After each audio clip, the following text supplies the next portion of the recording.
सभी भक्तों को मेरा प्यार भरा राधे राधे। आइए भक्तों, हम गुरुदेव महाराज के प्रवचनों का श्रवण करते हैं। आज का विषय यह है कि हम सही हैं लेकिन दूसरे हमें गलत समझते हैं।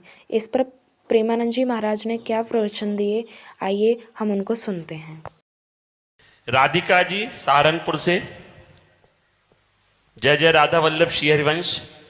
महाराज जी, कई बार ऐसी परिस्थिति आ जाती है जहां हमारा दृष्टिकोण और सामने वाले इंसान का दृष्टिकोण अपनी अपनी जगह ठीक होता है, फिर भी विवाद हो जाता है।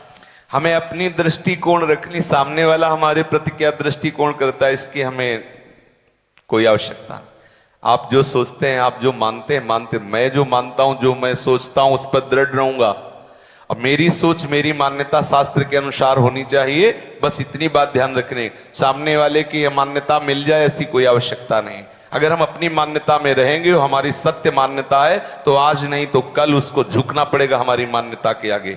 अगर हमारी मान्यता सत्य है तो, अगर अपनी वासना जनित कोई मान्यता है तो मैं उसको नहीं कह रहा हूं, लेकिन यदि शास्त्र सम्मत मान्यता है तो उसको झुकना पड़ेगा। तुम्हारी मान्यता उसकी मान्यता का परिवर्तन कर देगी। और हम जिस मार्ग में चलते हैं, अर्थात भगवत मार्ग में, आपकी क्या मान्यता है हमें नहीं देखना, हमारी क्या मान्यता है आपके प्रति ये देखना है। उपासक ये नहीं देखता मेरे साथ ये कैसा बर्ताव कर रहा है, उपासक देखता है कि ऐसे बर्ताव में फिर मुझे कैसा बर्ताव करना चाहिए, ये देखता है। उपासक अपने आप को सुधारता है, उपासक अपनी मान्यता को ठीक करता है, उपासक अपने व्यवहार को ठीक करता है, सामने वाले के नहीं। सामने तो ऐसी मान्यताएं हैं कि जो हिला के रख देंगी। सच्ची मानिए, हमें सिर्फ अपनी मान्यता संभालनी है। हमारी मान्यता शास्त्र और सदगुरु से सहमति द्वारा, अर्थात जो संत जन कहते हैं, जो गुरुजन कहते हैं, जो शास्त्र कहते हैं, वैसी मान्यता हो तो सामने वाला एक न एक भगवान से कह रहा पड़ेगा, निश्चित झुकेगा।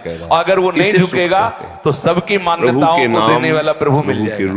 निश्चित समझ लीजिए, हम कब तक हमारी इस आश्रय में रहेंगे वो हमारी मान्यता से नहीं जुड़ पाएंगे। संसार है, हो सकता है आपका व्यवहार ठीक हो और पति का व्यवहार प्रतिकूल हो सकता है आप दोनों का व्यवहार सही हो लेकिन पुत्र का व्यवहार बिगड़ जाए, हो सकता है। और परिवार किस किस की मान्यता से, हम अपनी मान्यता में मगन रहें, हम अपनी मान्यता को प्रभु से जोड़ें, अपनी मान्यता से सबको भगवत भाव से व्यवहार करें।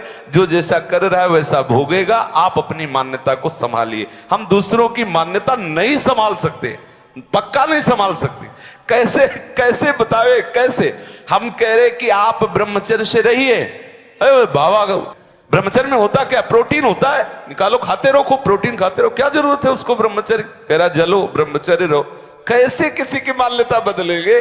कहा एक एक शब्द का प्रतिकूल तर्क सबकी बुद्धि में है। तो हमें आश्चर्य लगता है अगर ये अपनी बुद्धि को शास्त्र अनुमोदन में लगाता तो भगवत प्राप्ति हो जाती। कितना पावर खर्चा कर रहा है प्रतिकूलता में। कोई हमारी बात मान ले, ये हमारे ऊपर उसकी कृपा होगी, नहीं वो अपनी मान्यता बदलना मुश्किल है। हम अपनी मान्यता से चल। सही बात, अगर आप भजन कर रहे हो, धर्म से चल रहे हो, तो हम प्रणाम करते हैं, आप हमारे ऊपर कृपा कर रहे हो जो आप ऐसा मान रहे हो। बोले क्या उल्टा बात बोल। बच्चा अगर दूध पी लेता है ना तो माँ क्या कहती, ये तू हमारे ऊपर एहसान कर रहा है जो दूध पी रहा है। ये उसके वात्सल्य और दुलार का सेवन उसके हृदय को सुख पहुंचाता है। मेरा लाला ने दूध पी लिया, दूध पी लिया तो लाला स्वस्थ होगा, लेकिन सुख मैया को मिल रहा है। ऐसे यदि आप सच्चिदानंद प्रभु के भजन में चलोगे, बुरे आचरण नहीं करोगे, थोड़ा संयम नियम से रहोगे, आपको देखें आप स्वस्थ हो, प्रसन्न हो, तो आप हमारे ऊपर एहसान कर रहे हो। क्योंकि देखने से सुख मिलेगा और लगेगा इस जीव का बेड़ा पार हो गया, इस माया से मुक्त हो गया। ये हमारे ऊपर एहसान करोगे, आप ऐसा करोगे। दूसरे की मान्यताओं पर हम ज्यादा जोर ना दे, हम अपनी मान्यता को संभालें। सच्ची कहते हैं जिस दिन हमारी मान्यता सत्य में प्रतिष्ठित हो जाएगी तो जो सामने आ जाएगा वो हमारी मान्यता से युक्त हो जाएगा, क्योंकि वो भागवतिक मान्यता है, प्रभाव दिखा के रहेगी। कितनी बार विरोध करोगे, एक दिन आपको मान्यता में मानना ही पड़ेगा। कमेंट्स बॉक्स में राधे राधे जरूर लिखना।